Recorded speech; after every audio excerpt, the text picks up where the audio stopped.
আজ সোমবারের দিনে বা রাতে আকাশের দিকে তাকিয়ে এই দোয়াটি 11 বার পড়ুন।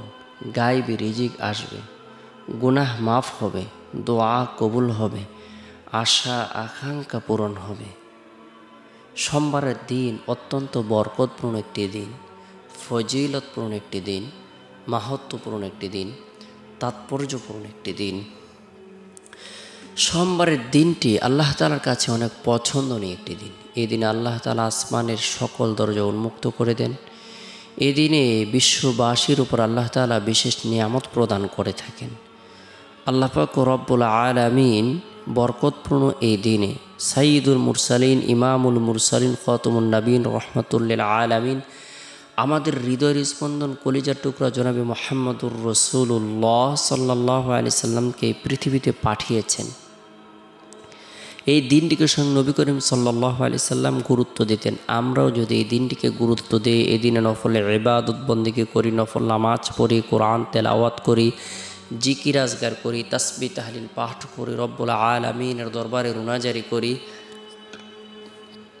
আল্লাহ পাক রব্বুল আলামিন আমাদের ভাগ্যকে পরিবর্তন করে দিবেন, গায়েবী সাহায্য প্রদান করবেন, দোয়াকে কবুল করবেন, গুনাহকে মাফ করে দিবেন, আশা আকাঙ্ক্ষাকে পূরণ করে দিবেন।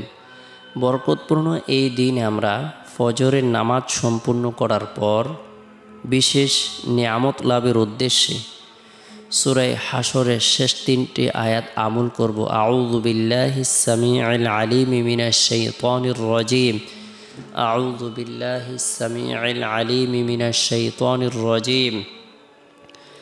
এভাবে আউযু বিল্লাহ আমরা 3 বার পাঠ করার পর হুয়াল্লাহুল্লাযী লা ইলাহা ইল্লাহু থেকে সূরা হাশরের শেষ পর্যন্ত আমল করব। আল্লাহ তাআলা আপনার আমার জন্য 70,000 ফেরেশতা নিযুক্ত করে দিবেন। এই 70,000 ফেরেশতা সন্ধ্যা পর্যন্ত মাগফিরাত কামনা করতে থাকবে। এবং কি এই দিনে যদি কোনো ব্যক্তি ইন্তেকাল করে মারা যায়, আল্লাহ তাআলা তাকে শহীদি মর্যাদা দান করবেন। গুরুত্ব সহকারে বরকতপূর্ণ এই আমলটি করব।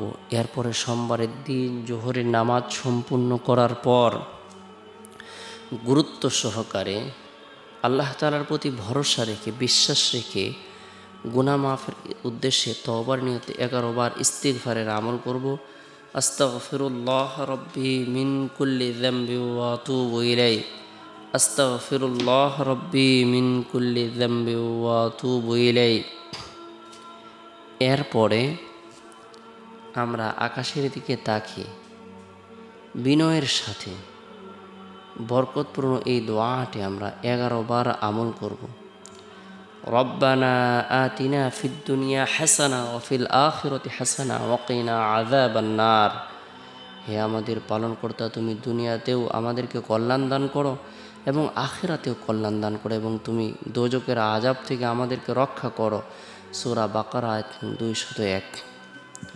আমরা গুরুত্ব সহকারে এই দোয়াটি আকাশের দিকে তাকিয়ে 11 বার আমল করার পর রব্বুল আলামিনের দরবারে নিজের জন্য, পরিবার পরিজনদের জন্য, জীবিতদের জন্য, মৃতদের জন্য, বিশ্ববাসীর জন্য দোয়া করব, প্রার্থনা করব। আল্লাহ তাআলা যেন আমাদের হায়াতের মধ্যে, রিজিকের মধ্যে বরকত দান করেন, ধন দৌলতের মধ্যে বরকত দান করেন, কামাই রুজির মধ্যে বরকত দান করেন, সার্বিকভাবে আল্লাহ তাআলা যেন কল্যাণ প্রদান করেন। এরপরে সোমবারের দিন শেষ হওয়ার পর যারা আসে, এই রাতটি হলো ফজিলতপূর্ণ একটি রাত। এই রাতের মধ্যে বিশেষ করে এশার নামাজ সম্পূর্ণ করার পর গুরুত্ব সহকারে আমরা সুবহানাল্লাহ 33 বার, আলহামদুলিল্লাহ 33 বার, আল্লাহু আকবার 34 বার, এই তাসবিহ তাহলিল তাকবীর আমল করব। আল্লাহ পাক রব্বুল আলামিনের পবিত্রতা বর্ণনা করব, আল্লাহর প্রশংসা বর্ণনা করব, আল্লাহর বরত্বকে স্বীকার করব, একাত্মবাদকে স্বীকার করব। এরপরে আল্লাহুম্মা বিসমিকা আমুতু আহইয়া এই দোয়াটি পাঠ করে ঘুমিয়ে যাব। চেষ্টা করব রাতের 1/3 অংশে ঘুম থেকে জাগ্রত হয়ে তাহাজ্জুদের নামাজ পড়ার জন্য। আল্লাহ পাক রব্বুল আলামিন আমাদের সকলকে গুরুত্ব সহকারে আজ সোমবারের দিনে রাতে আকাশের দিকে তাকিয়ে কোরআনের বরকতপূর্ণ এই দোয়াটি স্বয়ং আল্লাহ তাআলা শিক্ষা দিয়েছেন, সেই দোয়াটি আমরা পাঠ করব, আমল করব। আল্লাহ